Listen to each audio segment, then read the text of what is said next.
So moving on to the questions that are asked in test series 4 for IN from the subject transducers. So we'll now discuss all the questions that are asked from the subject transducers.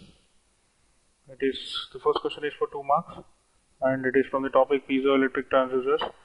So here we have a piezoelectric crystal which is used for pressure measurement, and it is connected to an amplifier.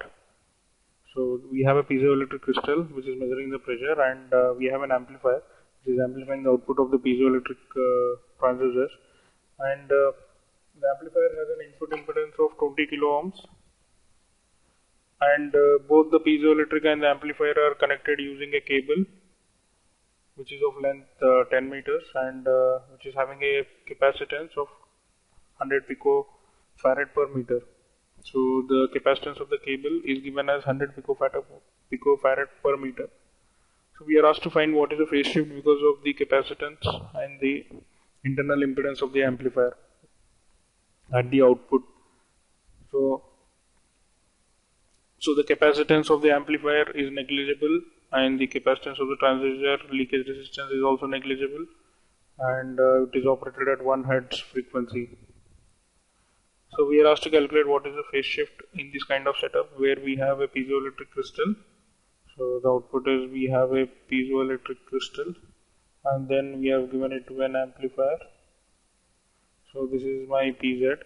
So we are asked to find what is the phase shift at the output. So this is the question that is asked.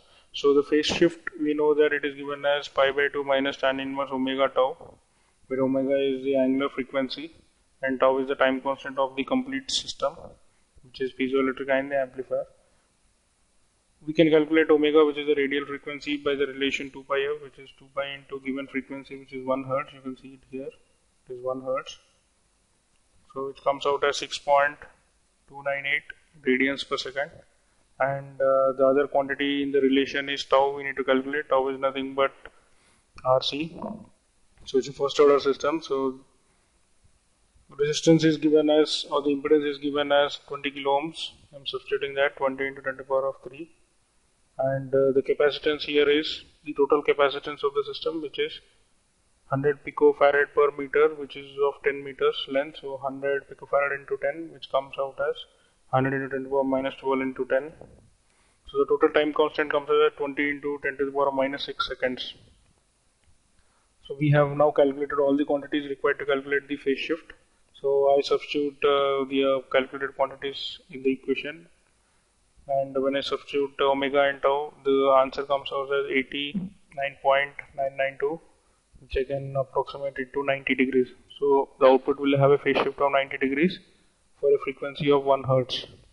So it is for 1 Hz frequency. So the phase shift is 90 degrees at the output.